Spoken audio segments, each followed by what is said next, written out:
Hello friends, अमन commission classes में आपका स्वागत है। मैं अमन कुमार आपका हार्दिक स्वागत करता हूं। आज का टॉपिक नाव एवं धारा है। तो चलिए बिना समय गवाए आज के टॉपिक पर।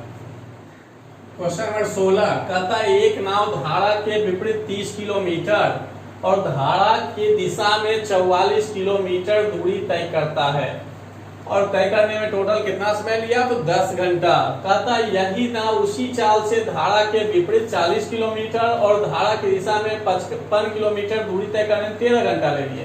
तो शांत जल में नाव की चाल क्या है? चाल दिया नहीं है, तो मान लिए शांत जल में नाव की चाल x किलोमीटर प्रति घंटा और धारा की चाल मान लिए y किलोमीटर प्रति घंटा। तो कहता है धारा के विपरीत दिशा में 30 किलोमीटर, तो 30 विपरीत दिशा में कहा चाल को क्या किए घटाए। फिर कहा धारा के दिशा में 44 किलोमीटर, तो 44 और कहा धारा के दिशा में, तो इसलिए क्या किए जोड़ दिए। फिर देखिए कहता है टोटल कितना समय लिया 10 घंटा, तो इसलिए जोड़कर कितना 10। ये आपका एक समीकरण बन गया। फिर कहता है यही नाव उसी चाल से धारा के विपरीत अब 40 किलोमीटर, विपरीत कहा 40 फिर घटा दिए और कहा 55 किलोमीटर धारा की दिशा में, तो फिर क्या किए यहाँ जोड़े। तो कहता है कितना समय लगा 13 घंटा। तो देखिए अब दो समीकरण बन गया।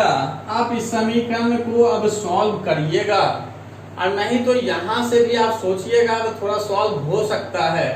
देखिए x प्लस वाई का मतलब यहाँ पर क्या मान रखेंगे जो 44 भी कर जाए 55 भी कर जाए। तो अगर x प्लस वाई का मान हम 11 रखे तो देखिए 11 से कट के 5 बार में यहाँ भी कट रहा है, तो कटने वाला देखना था, तो ये कट गया। और जब ये कट गया तो यहाँ तो 4 आ गया 11 से, तो इसका मतलब यहाँ हमको कितना आना चाहिए 6 आना चाहिए, तभी तो 6 4 जोड़कर क्या बनेगा यहाँ पर 10 बनेगा। तो 6 आने के लिए नीचे क्या होगा तो x माइनस वाई का क्या मान रखेंगे तो 5 रखेंगे। देखिए x प्लस वाई का मान 11 रखे तो 4 आ गया, यहाँ भी 5 आ गया, यानी कटने वाला देख के रखे।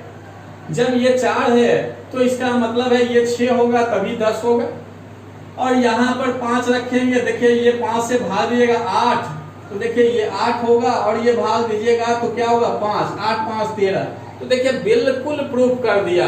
जब प्रूफ कर दिया तो यहीं पर आप समीकरण तुरंत सॉल्व कर लीजिएगा। x प्लस वाई बराबर कितना अभी रखे थे तो 11 और x माइनस वाई बराबर क्या रखे थे तो 5, तो x और y दोनों निकल जाएगा। अगर नहीं इतना सोच सकते हैं तब तो लॉन्ग में आपको सॉल्व करना ही पड़ेगा। तो करने के लिए क्या करेंगे कि अब इसमें दोनों को बराबर करेंगे, किसी एक को, या तो x माइनस वाई वाले को बराबर करिए या x प्लस वाई वाले को। तो अभी हम x माइनस वाई वाले को बराबर कर रहे हैं, तो समीकरण 1 को गुना किए 4 से और समीकरण 2 को किए कितना से गुना, इसको 2 से करेंगे 3 से। अब देखेंगे कि जोड़ना है कि घटाना है, तो लिखिए पहले 4 से गुना करके 120 बटे x माइनस वाई, इधर भी 4 से गुना किए तो 176 बटे x प्लस वाई और ये हो गया 40। इधर किए 3 से तो ऊपर 120 x माइनस वाई, इधर गुना किए इसको 55 वाले को तो 165 बटे x प्लस वाई, अब बराबर में 13 गुना 3 39। तो देखिए अभी हमको इसको बराबर किए हैं x माइनस वाई वाले को, तो देखिए ये भी ऊपर प्लस में ये भी प्लस में, जब दोनों साइन प्लस में हो तब हम यहाँ समीकरण घटाने का काम करते हैं। जब अपोजिट साइन रहे यानी एक प्लस में एक माइनस में, तब हम यहाँ जोड़ने का काम करते हैं। अभी हम माइनस करेंगे, तो जैसे माइनस करेंगे तो ये प्लस वाला माइनस में, ये भी प्लस में तो माइनस में, ये भी माइनस में। अब क्या है कि घट के क्या आएगा, देखिए 120 120 ये तो कट गया, इस दोनों का LCM x plus why he होगा, ऊपर 176 और नीचे जो है ये माइनस में 165, LCM x plus why he रह गया। अब 40 में 39 घट के क्या आ गया 1। तो x प्लस वाई बराबर घटा के देखिए कितना आ रहा है 11। जब ये आ गया तो अब इसका मान इसमें रख दीजिए, x प्लस वाई आ गया तो इसमें मान रख दीजिए। तो जैसे इसमें मान रखिएगा तो ऊपर 30 बटे x माइनस वाई ये तो रहेगा ही। 44 बटे क्या होगा 11 x प्लस वाई का मान। तो आप बराबर में 10, 11 से 4 बार में तो देखिए 30 बटे x माइनस वाई, और ये 4 प्लस में है उस साइड जाएगा क्या होगा माइनस में। तो माइनस में तो 10 में 4 घट गया क्या होगा 6। अब देखिए 6 से ये कट रहा है और इधर क्या बचा a। घटाने में 0 होता है लेकिन काटने में हमेशा कुछ नहीं बचा, मतलब 1 बचा।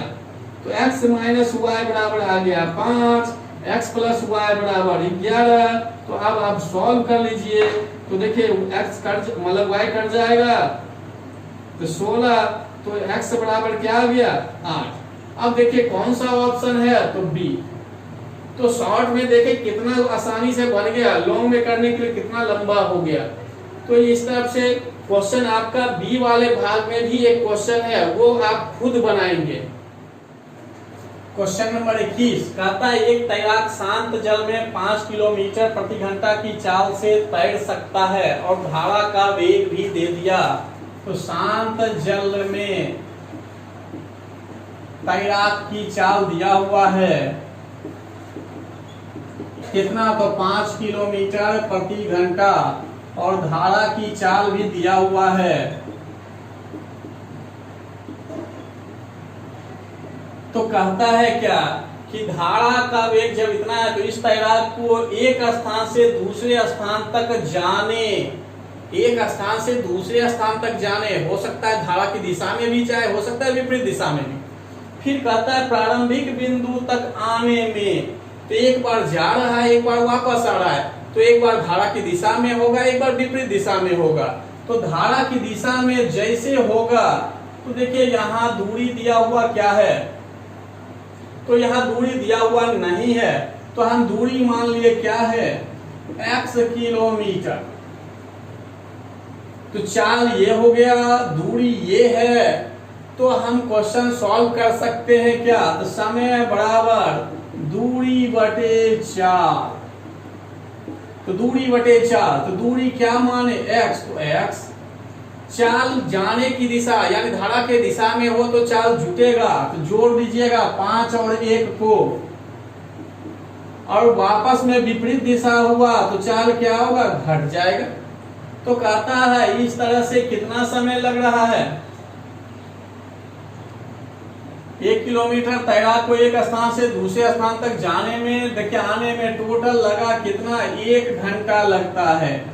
तो यानी दोनों का योगफल कितना है 1 घंटा। कहा एक बार जा रहा है और एक बार वापस आ रहा है, तो जाएगा अगर धारा की दिशा में तो वापस आएगा विपरीत दिशा में। तो जाने का हम निकाल लिए समय, वापस आने का समय, इस तरह से कहता है टोटल समय कितना लग रहा है 1 घंटा, तो बराबर में 1 घंटा। अब देखिए इस दोनों का एलसीएम लीजिएगा, कहने का मतलब x बटे 6 है और x बटे क्या है 4। तो एलसीएम दोनों का क्या होगा 12। 6 से 2 बार में तो 2 बार हो गया x, 4 से 3 बार में तो 3x बराबर क्या 1। अब क्रॉस गुना कर दीजिए, तो ऊपर देखिए 2 और 3 जुड़ के कितना 5x, और 12 इधर भाग में उधर गया तो गुना, तो x बराबर क्या हो गया 12 बटे 5। तो भाग दीजिए 2.4 किलोमीटर। जो क्वेश्चन में पूछ रहा है वह स्थान प्रारंभिक बिंदु से कितनी दूर है, तो दूरी हम क्या माने x किलोमीटर। यहाँ भी देखिए लिखे जाने के लिए दूरी x है, वापस आने के लिए भी x है। तो यही क्वेश्चन का वह स्थान प्रारंभिक बिंदु से कितनी दूर है, तो 2.4, जो आपका ऑप्शन क्या है ए। हाँ कहेगा जाने आने में टोटल कितना दूरी तय किया, तब इसी को क्या करेंगे दुगुना कर देंगे। क्वेश्चन नंबर 22 कहता है एक तैराक धारा के विरुद्ध 11.1/4 मिनट में 3/4 किलोमीटर दूरी तय करता है। वहां से वापिस 7.1/2 मिनट में प्रारंभिक बिंदु पर पहुंच जाता है। तो शांत जल में तैराक की चाल क्या है। तो देखिए दूरी दिया हुआ है 3/4 किलोमीटर। और देखिए चाल किसी का नहीं दिया है, तो शांत जल में तैराक की चाल x किलोमीटर प्रति घंटा और धारा की चाल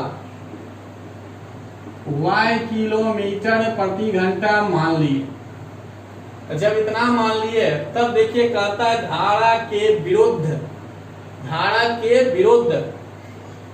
समय भी दिया है, चाल ये दूरी भी दिया है, तो चाल बराबर क्या होगा, दूरी बटे समय। तो धारा के विरुद्ध कहा तो चाल को तुरंत घटाए, दूरी आपका 3/4, समय देखिए क्या दिया है 11.1/4 का मतलब 11 गुना 4 44 और 1 जोड़कर 45/4, ये मिनट में है। ये क्या है, मिनट में। तो इसको घंटा में बदलना हो तो क्या करेंगे, 60 से भाग, तो 60 से भाग दे दिए। अब देखिए ये 4 तो कट जाएगा, ये 3 और ये 4 पलट के ऊपर चला जाएगा, ये 3 भी कट जाएगा। अगर समझने में प्रॉब्लम हो तो एक एक करके सॉल्व करिए कि 3/4 नीचे हो गया था 45/4 और इसको घंटा में बदलते तो इसके बटे में 60 देते। तो देखिए ऊपर 3/4 अभी रहने दिए, ये 60 पर जो है ये 4 नीचे आ जाएगा, क्या पूरे का ये 4 सॉरी पूरे का ये बटे में 60 है, तो यहाँ होता 45/4 गुना 60। और जब इतना होता तो ये ऊपर पलट के जाएगा, फिर ये नीचे आ जाएगा, 4 गुना 60 नीचे होगा क्या 4 गुना 45, 4 कटेगा, 3 से 15 बार में, 15 से 4 बार में, तो ये हो गया 4 किलोमीटर प्रति घंटा।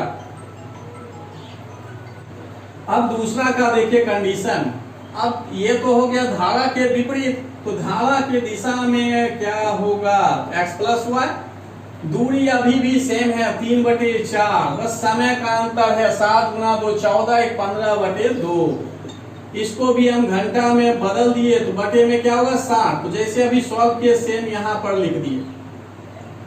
अब जो है ये पलट के ऊपर जाएगा और ये नीचे आ जाएगा, तो 3 गुना 2 गुना 60 ऊपर, 4 गुना 15 नीचे, 15 गुना 4 60 कट गया, तो x प्लस वाई बराबर क्या आ गया 6, और x माइनस वाई बराबर भी कितना है तो 4।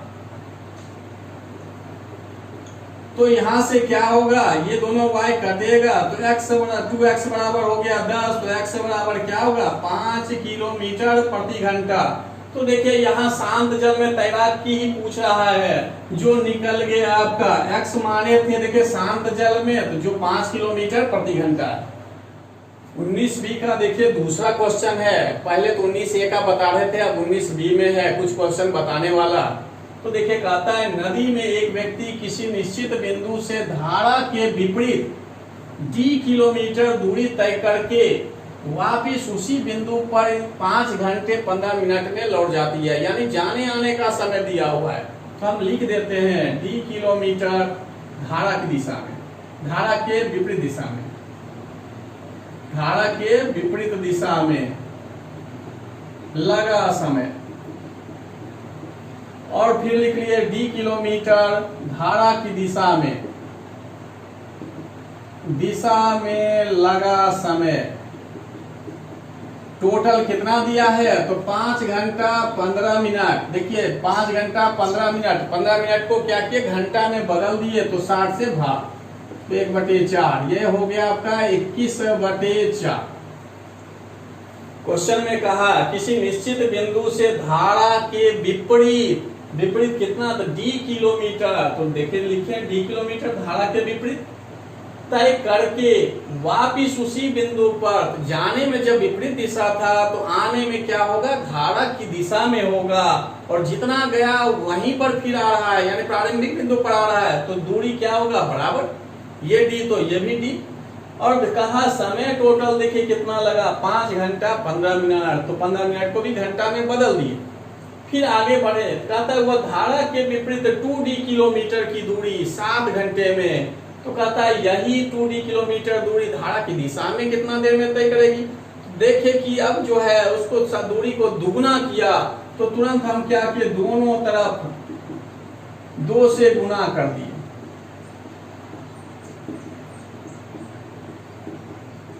तो 2 से करिएगा तो ये 2d किलोमीटर हो गया धारा के विपरीत,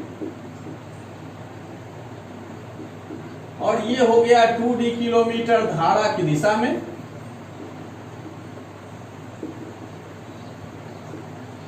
लगा समय ही है, अभी भी ये भी समय ही है।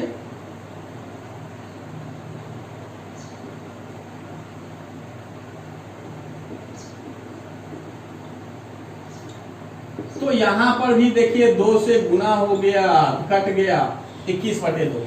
जैसे कहा दोनों दूरी दुगुना यानी 2d देखे तो तुरंत दोनों तरफ 2 से गुना कर देंगे तो मान में कोई अंतर नहीं आएगा। अब देखिए इसका समय कहा कितना लग रहा है, 7 घंटा विपरीत जाने में, तो यहाँ इसका मान हम रख दिए 7 घंटा। ये जैसा है उसको उतार दीजिए, तो 2d किलोमीटर हो गया धारा के दिशा में लगा समय। और क्वेश्चन में देखिए यही बात पूछ भी रहा है, तो बराबर क्या है 21/2। तो ये इधर प्लस में है, उधर अब चल जाए क्या होगा, माइनस में होगा, और ये तो पूछ ही रहा है, ये निकल जाएगा। तो 21/2 में आप 7 घटा दीजिए, एलसीएम 2 ही होगा, ऊपर 21 घटा 14 बराबर क्या 7/2 घंटा। तो ये इसका सॉल्यूशन हो गया। 19B का तीसरा नंबर क्वेश्चन कहता है एक स्टीमर धारा के विपरीत 20 किलोमीटर दूरी तय करने में उतना ही समय लेता है जितना हुआ धारा की दिशा में 50 किलोमीटर दूरी तय करने में। तो कहता है धारा का वेग 3 किलोमीटर प्रति घंटा है, तो धारा का वेग 3 किलोमीटर प्रति घंटा, और ये पूछ ही रहा है तो उसको भी लिख लेते हैं। शांत जल में स्टीमर का वेग, तो मान लीजिए क्या x किलोमीटर प्रति घंटा। अब हम आए क्वेश्चन पे, तो कहता है धारा के विपरीत कितना दूरी, तो 20 किलोमीटर, ये विपरीत दिशा की बात कर रहा है। और धारा की दिशा में देखिए कितना दूरी, तो 50 किलोमीटर, ये दिशा में, धारा की दिशा में। यह था धारा के विपरीत दिशा में, और ये हो गया धारा की दिशा में। तो कहता है कि धारा के विपरीत दिशा में 20 किलोमीटर दूरी तय करने में उतना ही समय लेता है जितना हुआ धारा की दिशा में, यानी दोनों का समय अभी क्या है, बराबर है। तो दोनों का समय बराबर है, तो हम क्या करते हैं, समय निकाल लेते हैं। तो समय बराबर क्या होता है, तो दूरी बटे 4। जब कह रहा है कि दूरी तय करने में उतना ही समय लेता है जितना वह धारा के दिशा में, तो समय जैसे बराबर हो गया तो समय बराबर क्या लिखे, दूरी बटे 4। दूरी 20 है, एक के लिए 50 है। अब चाल देखते हैं क्या होगा, तो विपरीत दिशा, विपरीत दिशा में चाल घटेगा, तो स्टीमर का देखिए x है, धारा का 3 तो घट गया। और आए धारा की दिशा में, तो देखिए ये x प्लस में होगा, ये भी प्लस में, यानी दोनों जुटेगा। और दोनों समय का बराबर है, इसलिए हम बराबर कर दिए। अब 0 0 आप काट दीजिए और क्रॉस गुना करिए, तो 2 से देखिए ये गुना हो जाएगा, और ये 5 से, तो x को एक साइड करते हैं, यानी इधर ले गए, और 15 को इधर ले आए। जैसे ये उधर ले जाएंगे तो 5x में 2x घट जाएगा, क्योंकि ये प्लस है, उधर जाएगा तो माइनस में। और ये इस साइड आएगा तो 6 तो प्लस में पहले से है, ये माइनस में है, तो ये भी क्या होगा, प्लस में। अब घट के यहाँ 3x बराबर 15 6 21, तो 3 से कट जाएगा, तो x बराबर क्या है, 7 किलोमीटर प्रति घंटा। और x माने क्या है, तो शांत जल में स्टीमर का वेग। और क्वेश्चन में पूछ रहा है कि शांत जल में स्टीमर का वेग ज्ञात कीजिए। मेरी तरफ से नाव धारा एक्सरसाइज आज समाप्त हो गया। यदि वीडियो अच्छा लगे तो लाइक कीजिए, कमेंट कीजिए और अधिक से अधिक शेयर कीजिए। यदि मेरे चैनल को अभी तक सब्सक्राइब नहीं किए हैं तो सब्सक्राइब कर लीजिए और बेल आइकन पर क्लिक कर लीजिए। धन्यवाद।